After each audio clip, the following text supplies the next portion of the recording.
been assessing the damage on our motor recently over the last couple of days. We have obviously got it out of the car, and we've started to strip it all down, and we have very soon found the culprit of what has caused the material in the sump. So quite obvious as the day.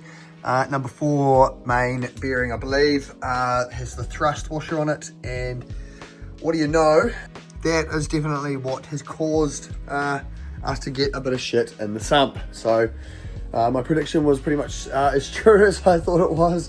The release bearing carrier of the gearbox must have been too loaded up on the back end of the clutch, and just enough to be pushing the crank forward. So apart from the fact that we are at this stage, and anyone would consider this a major, the damage is not too bad, in all honesty. We are going to completely strip the bottom end though, just because we've had material through it, and I am going to just take it up to my mate Harry's, who is going to basically disassemble, get it all cleaned, check the crank, get it polished, all that kind of machining stuff, which we can't do in the shed here. So some people would argue that you could whack another thrust washer in it on number 4 main and send it, but it's not really how I like to operate around here. So we're going to do it once, do it properly. As fucking painful as it is, it's like honestly one of those if you don't laugh you cry situations. But you know, if you take the positives, we do know what we're looking at now. We do know that this motor has been rebuilt. It's got ACL big end bearings through it. The crank has been grub screwed here. This is what they talk about when they say a grub screwed crank. We've got little Allen heads in there to replace the little brass guys that the crank usually has that fall out. So we can see it has things, you know. So we are learning a little bit about our motor. So I guess yes. You know, and after all, working on cars is fun. So this is just us down in the shed having more fun. Or some fucking shit, I don't know. But if it's not fun, then you know it is quite yeah, I feel like you go insane if you let the shit get on top of you. It definitely felt like there was a death in the family after we had a bad day at the dyno earlier in the week. Next step from here is I'm going to take the head off and flip it back around. I'm going to put the bottom end back together best I can, get this bottom end in the truck, and get it up to Harry. Bloody bastard, I believe is what it's called. God damn it.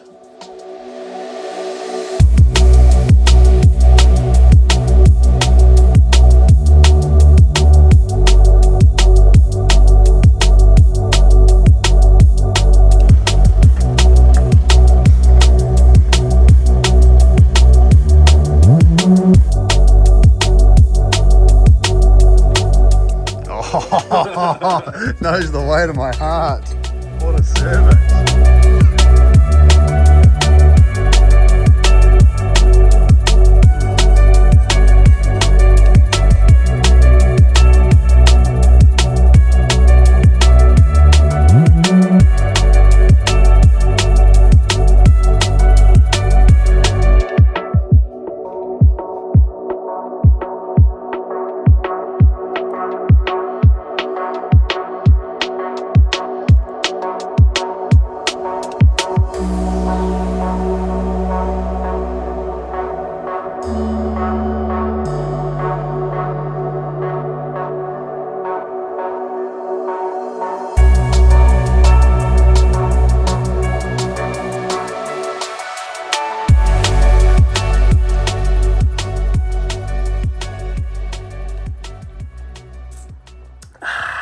So it does appear that we have found ourselves in limbo with our RB25 engine. As expected, the thrust issue was definitely the problem, the wrong size release bearing carrier. So that's okay. We're happy to admit that one. But we did make some exceptional discoveries when we took the motor apart.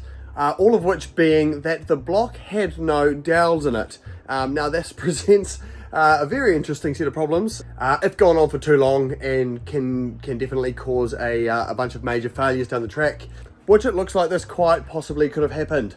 Interesting marks on our head gasket here, but it does look like there has been a little bit of fretting. So basically what that is, as the machinist has described to me, is that when The head is not aligned on the block correctly, and if you don't have dowels, it can move with the block being iron and the head obviously being aluminium. You can get a bit of warkage, and it looks like there's some interesting marks on the head gasket there and also on the block. So it's an interesting thing. It's a bloody interesting thing, I tell you, that this has happened, because we could have saved ourselves a catastrophic failure down the track. We did also find some interesting marks on the top of every piston. It looks like it's nearly been nicking the head gasket or something like that, due to it not being quite aligned properly. I'm not quite sure on that one, but that is basically where we're at with the engine at the moment. So it is nearly all ready to be picked up at my friend Harry's house. We're nearly finished with it there. We've gone through and rebuilt the bottom end completely, and we've made some mods to the head and basically the whole motor in general while we're there. We have gone through and put Calford valve springs. We have some cams on the way from Calford. We have made ourselves a new coil harness recently, which I've been testing out in the red car. So we've got our Tarx GDR R35 coil kit all made up for that thing now, so we don't have to keep swapping coils. We have got ourselves a 0.82 rear housing after getting absolutely fucking roasted by everyone saying that's not going to make any power with that 6.3 rear housing, blah blah blah. Which admittedly, maybe it wasn't going to, but we're never going to fucking find out now, are we? Because that thing is going to make some fucking jam, and we're going to have cams, and we're going to have all the sick shit that should allow this thing to rev and haul fucking ass. So that's where we are at with our RB25 engine. So the plan is that by the time we get this thing back together and then we do get it tuned, we shouldn't be too far away from cert. I've been trying to use this time as wisely as I can to try and crank this out and get a bunch of jobs done. We've got our kit obviously all finished and installed properly now. We've got some end caps on the back there, and of course we have our road legal tire size that we're going to need to run. So these are a 235 40 17, and personally I was pretty bloody skeptical about how the hell they were going to look, but after having them fitted up, I reckon it's going to look fucking gangster, and I'm so stoked with the look that it gives the RGs. I think it just looks absolutely premium, and it's going to be so gangster with it in full effect. The last guy before me has flared the guards just enough to make them work, I think. So we're going to be pretty stock kind of camber effect in the back until we take to the guards with the sledgehammer down the track and try and get the negative camber like we have on the drift car there. That's where we're at with the white car. So while we wait for some more things to happen on that front, I have decided to take the time and do a bit of maintenance on the drift car. It's something that I haven't literally touched in like 2 years. Ever since this thing was built, I have not touched a single thing on it. Like maybe we've had the gearbox out a few times, but engine wise, not a damn thing. And you can definitely tell that the old radiator, she's seen a few outings. The reason why we're doing this is because I've had an issue for basically the whole time that it's been running too cold. And I've never really found it too much of a problem. It kind of warms up. It kind of does stem into our issue with the water meth as well, which I'm kind of thinking that that's maybe why we're getting a bit of an ECU cut. This thing will literally sit there at idle at like 50 degrees for 20 minutes. Like it just sits there, it just doesn't get warm. And because we have a safety set up in the ECU that it won't let you thrash it until it's at temperature, this does present a problem. So what I have decided to do is basically just take the cooling system apart, take the radiator out. We're going to put a new thermostat in it. I thought it was going to be a thermostat problem, but this thing looks all good. I've tested both of them and they're working the same. So the only other thing I can really think of is this GK Tech fan. Now it was gangster for the longest time when this thing wouldn't stay under 120, and it was back in the day. It's been many iterations of this motor, but now we have a good motor, and it appears that the system is too efficient. So we are going to go back to a OEM fan. I've had this kicking about on the shelf for a while, so we're going to chuck a new thermostat in it, go back to the OEM fan, and then we're going to do some street testing. So might be a bit of fun, but hopefully the weather finds up tomorrow. I'm going to get this all sort of done tonight, and then hopefully maybe about midday we'll take a quick rip down the freeway. So it's always fun, always nerve-wracking, but I reckon she'll be right. I gave it a wash on the weekend, and she's looking pretty pristine, so we'll chuck some plates on it. and then I reckon, yeah, we'll take go for a bit of a blat. So I'm going to carry on with this, and we shall hopefully see you tomorrow when we got this thing all ready to go for some laps.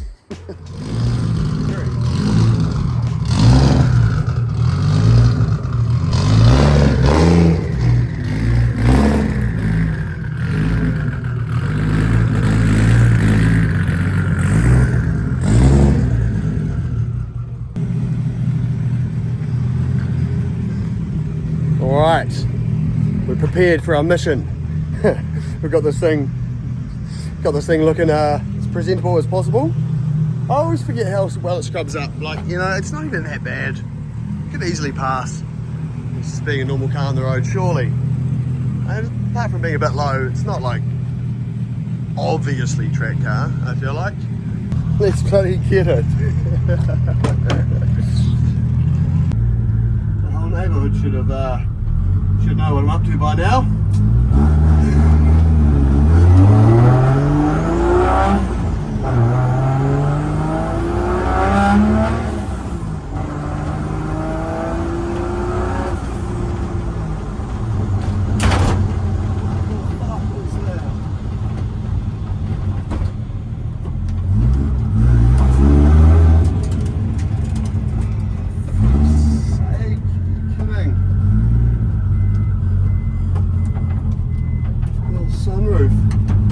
Sunroofus.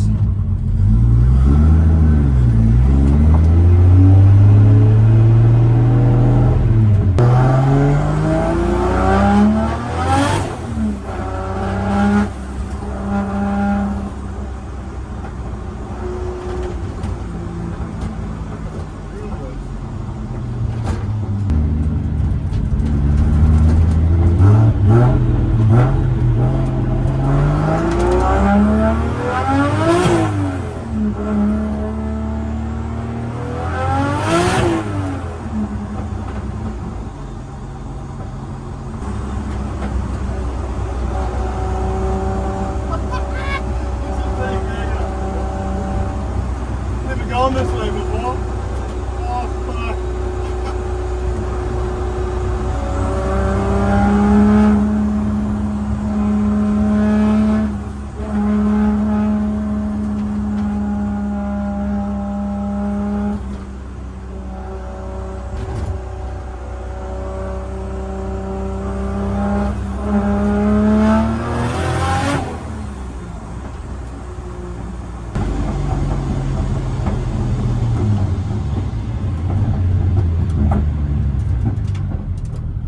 Not really warming up. Fucking maybe all that chilling. I don't want to sit still for 5 minutes. 62 degrees. Go down there and post up maybe.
good car.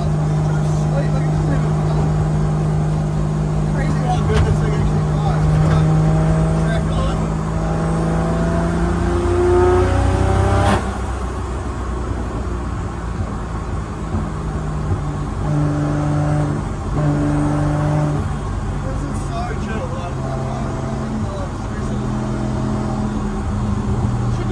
often.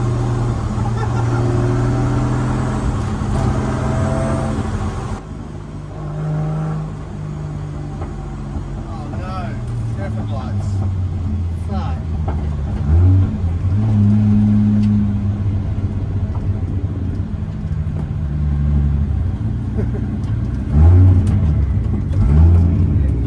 What's up, bro? Oh, good. Yeah, look at that. I finished like half an hour ago. What's up, bro? What's up, bro?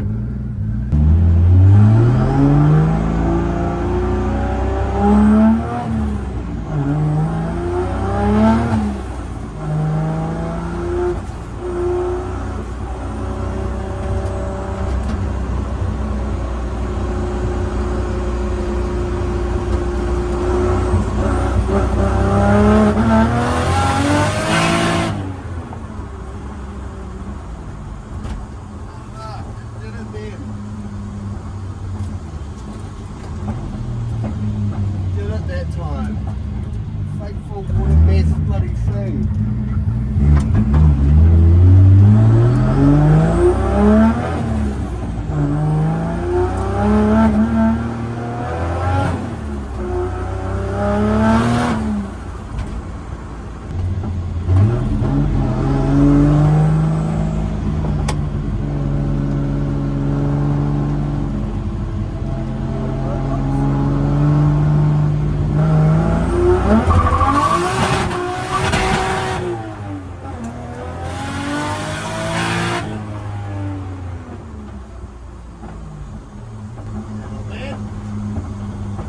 But it did cut. That's interesting. I wonder if it is slowly. That's naughty.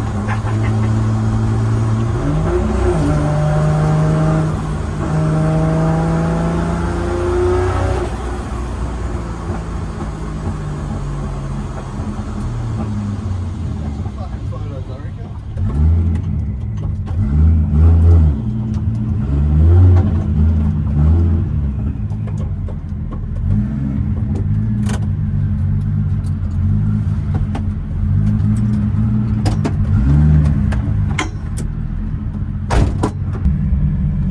Probably not the best place to stop. Semi-busy road. Yeah, I might carry on. I think things are like picking up, so we'll take a bit of a stroll back. Interesting things though. I wonder if this coolant is. So we've only just got to 70 now, which I wonder if that really should have got the bloody laptop out. I wonder if that is causing the water meth to cut like that, because it doesn't do it later in the day at track events. But anyhow, see how it goes on the way home anyway. Alright, nice little ra-ta-ta.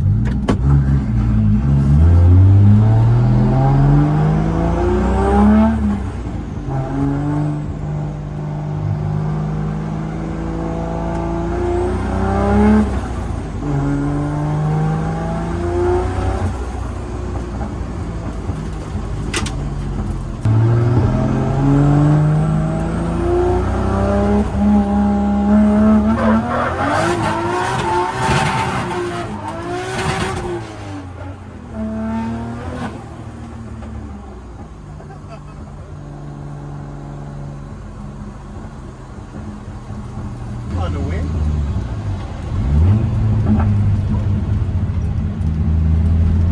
I think it's the first time I've ever tried to street drift. Should have just kept my foot in second. Fuck.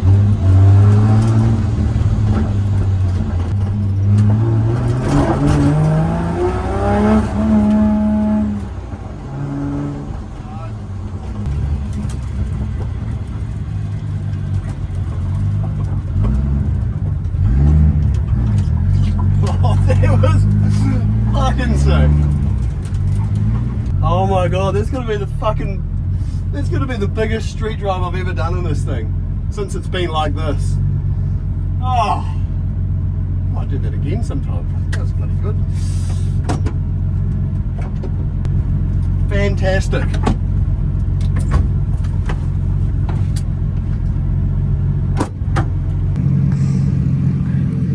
Holy fucking dooly. Well, if we haven't solved the problem, we certainly had a bloody good time. That's for sure. Oh my god, that was classic. This thing just blends in. It's not even that bad as I thought. Maybe it looks more outrageous from on the road. I don't know. Didn't feel that bad. So many comments. It's insane how many people spot these cars these days. I can only imagine what it's going to be like once we are actually driving one that's legal. Yeah, real interesting about the water meth issue. I wonder, the car still didn't even get to 70 degrees, so I'm going to go on the laptop and I'm going to have a look at what is actually the cold cut, if that's what's set up, because we're sitting around 66 and it wouldn't even get warmer than that. So something tells me we've got something else going on. Maybe it's the hub on the viscous fan itself is just going full tip the whole time. I don't know. Don't bloody know. Anywho, we will figure that one out. Oh, I'll get this thing in the shed and we'll have a bit more of a suss. What a fucking hoot. Righty ho, so it is now the next day and still on a bit of a buzz after yesterday's little activities there. Bloody good fun indeed. But I have been having a look at the laptop overnight and just having a look at a few things. It doesn't look like there is a coolant safety sort of temperature thing set up in the ECU at all. So whatever I thought it was, I know sometimes you can set up an ECU cut essentially that it won't let you thrash unless it's at a certain temperature, but it doesn't look like that has been set up, mostly probably because this thing never bloody got warm. So that was probably because it was being a pain in the ass on the dyno and not getting warm. So I have been talking to a few internet friends from down the line, from down south, that have also experienced this issue before as well. So we have come up with a bit of a solution, which I think should work. And that's basically bridge the low level sensor out altogether. I have heard reports of the methanol actually not being a very good conductor. When there's no fuel in there and it detects an open circuit, then it's going to throw a code. So for now we've got that like that, and we've gone through and installed our new low level sensor in the cab here. That bad boy there. All this means is that I've just always got to keep it topped up, which I kind of do anyway. Like, you always check it before every run. You always know that you've just got to keep putting water meth in there. It's not going to use a whole tank in a session or for however long we use this thing. So little reminder just on the dash there that is what's going on in the back, so make sure you check it, dumb bastard, otherwise it might lean its tits off. There is a further conversation of getting a pressure switch wired into the water meth line to monitor the pressure. So that's something that we might look at doing as well. And then you can wire that into the ECU and sort of monitor. You can make your own table and sort of monitor your own what pressure that is you're actually getting at the nozzle or through the line. Which I think is probably a bit of a better way of doing it anyway. So that's where we are at with that whole situation. So all I want to do is just take it for another thrash down the road and see if it's all good now. But I'm very apprehensive about using this thing on the road more than once every few months. I don't really want to start getting phone calls or people turning up at the house. Probably cause the neighborhood enough grief as it is. So anywho, that will wrap it up for this one anyway, guys. Hope you enjoyed it. I know I certainly bloody did. And we will see you very shortly when we start hooking into this thing again. Or maybe it'll be a drift event in this thing. Don't know. We'll see where we end up. But until then, take it easy and thanks for watching. Peace.